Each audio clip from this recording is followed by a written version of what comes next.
Everyone, কেমন আছেন? আমি ভালো আছি। আজকে আপনাদের সঙ্গে শেয়ার করছি খুবই আবার সহজ একটা প্রতিদিনকারী রেসিপি। অনেকেই সবসময় করেন, আবার অনেকে 9 মাসে 6 মাসে। তো আমি আজকে অনেক দিন পরই করছি, তো আজকে আপনাদের সঙ্গে সেটা শেয়ার করছি। প্রথমে কড়াইতে তেল দিয়ে দিলাম। তেলটা গরম হোক। তেল গরম হয়ে গেছে। আমি এবারে বেগুনের ঝাল, যেহেতু বেগুনগুলোকে আগে ভেজে নেবো। আমি যখন দিল্লিতে থাকতাম তখন শিখেছিলাম যে বেগুনের খোসার পিঠটা আগে তেলে দিতে হয়। তবে থেকেই আমি এরকমভাবেই আগে খোসার পিঠটা দিই, তারপরে এটাকে উল্টোই। এটা খানিকটা হোক, তারপরে আমি উল্টাবো। এবার আমি এটা উল্টে নিচ্ছি।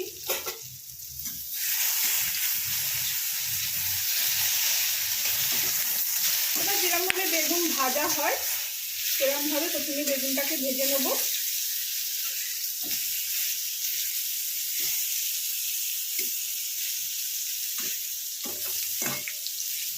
ভালো বেগুনটা, কারণ অনেক সময় বেগুন একদম তেল টেনে নেয়। এভাবে ভালো করে বেগুনটা ভেজে নিয়ে আমি ফিরছি।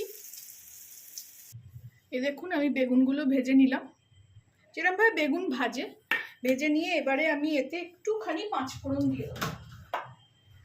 আমি সবসময় বলি আমার 5 ফোড়নের গন্ধটা বেশি ভালো লাগে।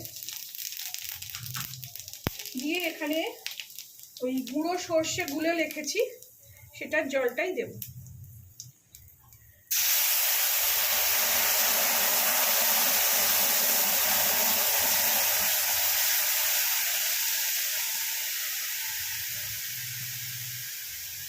আর একটু দেবো এটা দিয়ে।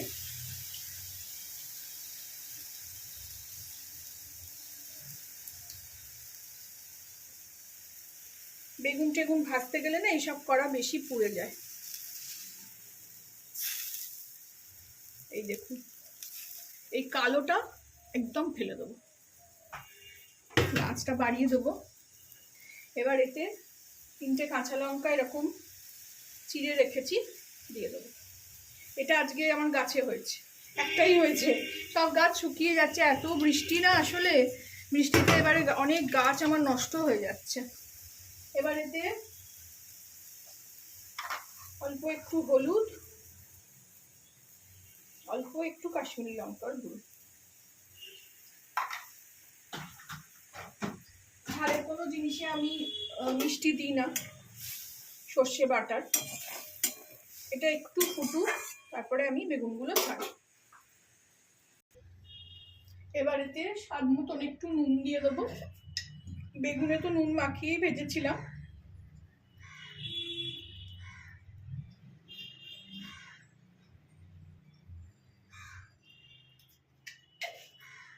আর এবারে মিলিয়ে নিয়ে বেগুনটাকে দিয়ে দেবো। এটা যেহেতু বেগুনের ঝাল, তো আমি এখানে আর কিছুই দিলাম না। মানে আপনারা একটু সর্ষে পোস্ত বেটে দিতে পারেন, কিন্তু আমি সর্ষে দিয়েই শুধু করলাম, আমার এটাই বেশি ভাল লাগে। পোস্ত দিয়েও ভাল লাগবে, খুবই ভাল লাগবে। তো আমার কাছে সর্ষে গুঁড়োটা ছিল, ওই জন্য আজকে এটা করলাম। আসলে সংসারে এক এক সময় এমন অবস্থা হয় যে কিছুই থাকছে না, শুধু এই বেগুনটা পড়ে আছে আর একটু সর্ষে গুঁড়ো আছে, ওই দিয়ে একটু ঝাল করে নিলাম যে ভাতটা খাওয়া হয়ে যাবে। তো সেই জন্যে আজকে এইভাবেই করলাম। আপনারা সর্ষে পোস্ত দিয়েও করতে পারেন। কখনো পাতুরি করব, আমি পাতুরি করাও দেখেছি। পাতুরি যখন করব তখন ওই একটু নারকোল, দই, পোস্ত ওইসব দিয়ে একসঙ্গে বেটে নিয়ে করলে ওটাও খুব ভালো খেতে হয়। তো ওটা যখন করব আমি শেয়ার করব। এটা একটু জোরে দিয়ে দিই, এগুলোকে একটু উল্টে দিই। এটাও অসাধারণ খেতে হয়।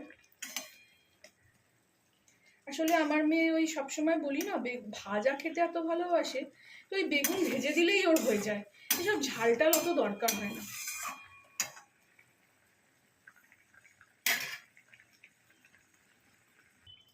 রেডি হয়ে গেল আমার বেগুনের ঝাল। একটু ঝোল রাখবোই, কারণ ভাত দিয়ে খেতে হবে। তো এখানে আমি গ্যাসটা বন্ধ করে দিচ্ছি। ওপর থেকে একটু ধনেপাতা কুচি কিংবা একটু সর্ষের তেল দিলেও ভালো হবে।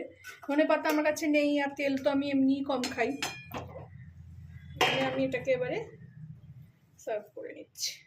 রান্না হলে একটু এটা ঝোলটা টেনে যাবে।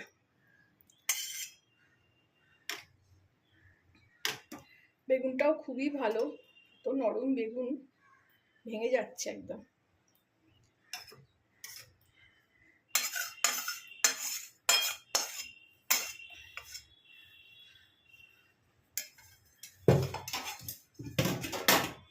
আপনারাও এইভাবে বানাবেন, খাবেন, আমাকে জানাবেন কেমন লাগলো। ভালো লাগলে আমার চ্যানেলটাকে একটা লাইক, শেয়ার অ্যান্ড সাবস্ক্রাইব করে দেবেন। Thank you for watching.